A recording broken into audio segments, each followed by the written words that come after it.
capacity, looking at the resume, who they worked for before, the types of work they performed, and then what capacity. Were they the estimator, the project manager, or were they just a laborer on the job? So we get some kind of feel for what is your experience on doing what you're asking us about. If they don't have 3 years of financial statements, then we go back and get tax returns, assuming they've been in business 3 years. But basically, let's just say you have a brand new company, you're just going to get that opening balance sheet. So that answer. If they've been in business 2 years, you're going to get 2 years statements or tax returns. Yep. No, go ahead. Would you recommend that a smaller construction company just whether they need it or not on some of those smaller projects, get a bond and build a bond and credit history or anything like that? Or would we determine whether or not they need a bond? No, where they would just get one. Say they're doing a $50,000 project, and this is their first project. Should they just, from the time they open, try to build a bonding history? No. Okay. Yeah, that's kind of a misnomer. A lot of guys will say, why don't you write a bond on this job so I can start getting some experience and history. Well, if you've done a $500,000 job and it's unbonded, to us it's the same as if it was bonded. We go back to the owner, the architect, what kind of work did they perform? Was it quality? Would you use them again? Same questions we'd ask as if it was a bonded job. So, no, they don't have to go buy bonds. They might start the process of getting set up, just so that they'll be prepared when that ideal job comes out to market. No, that's fine.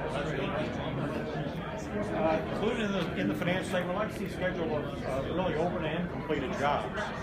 And that's the big part of a contractor statement. A lot of CPAs don't include that. They handle a contractor statement just like they'd handle the retail store down the street. And that's why we emphasize that you go to a CPA that understands construction accounting. Totally different animal. Then we get quarterly work on hand schedules to see where you are on your open work. How is the profit holding up on these jobs on a quarterly basis, or is it falling apart? If it's falling apart, we need to sit down and talk. You don't want to wait until it's already happened and then go back and try to rebuild or correct what's going on. You try to catch that as soon as you possibly can. Get bank lines of credit for working capital purposes. That's what you're going to dip into if an owner doesn't pay you on time, but you still have to pay your labor bills, and your suppliers are going to start squawking pretty quick, or your subcontractors if you're in that situation. And then we get the personal financial statements that have secondary assets to back up the construction and back to the indemnity issue. We have some contractors that have very weak business statements, they pull it all out, but they have very strong personal statements. And we can, as long as there's something there, whether it's in the business or personal, we can usually get it in. So that gives us that character. Again, we get reference from owners. That tells us, well, yeah, we had complaints. They were slow in proceeding. They really didn't know what they were doing. We had to show them how to dig fence posts or set up rebar for a brick wall, how to lay the brick, how to lay the block. We get all kinds of things back. And when you start getting these things, that's how you build your file. What kind of guys are these? Are they in a dispute on every job? Do they have a lot of lawsuits going? They're not right all the time and the other party's wrong. Something's going on here that you need to probably look back at yourself. Like in every situation we don't want to take the blame or the responsibility, but that's where it really falls back to you. That's what we look at for the character. We run personal credit reports on them. That tells us a lot. How you pay your bills and handle your affairs personally is probably how you're going to handle them in the business. Alternative to standard bonding, there's good credit programs, the SBA program, collateral programs. There's a bridge program, and we'll just talk briefly about each one of those. But these are all alternatives to like a standard program, and it depends on job size levels and total programs that you're looking at, depending on where we want to put you. And don't concern yourselves with that. That's what we would decide once we get your plan in place and find out what you're going to need down the road. Good credit programs, it's simply that. If you've got good credit, personal credit, we get bond companies to write you up to $350,000 with no financial statements.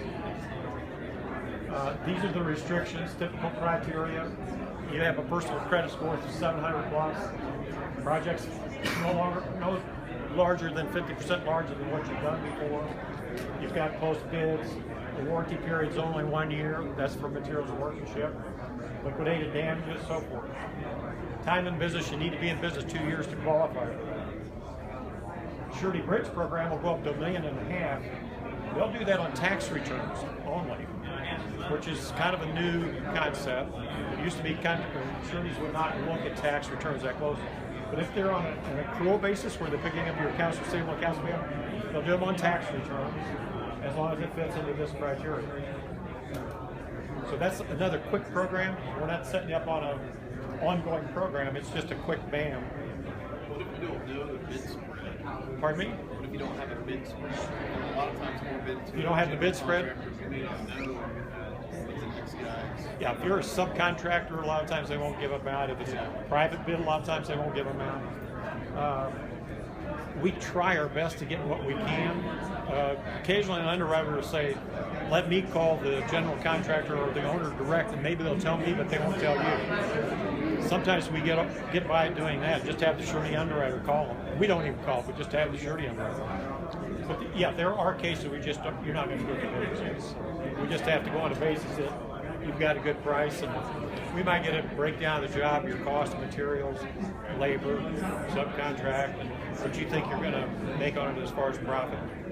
Not that we're going to be able to say, yeah, that looks good to us, but at least we've got the numbers. SBA program, they've got two programs, an A program and a B program. The A is we take it to the SBA, get it approved by the SBA, and then we write the bond. The B program, the surety can write the bond and then report it to the SBA later. The Plan A is much more aggressive because we let them take a look at it first. It provides a larger guarantee. It'll guarantee up to 90% of any loss to the surety. Very similar to the SBA bank loan.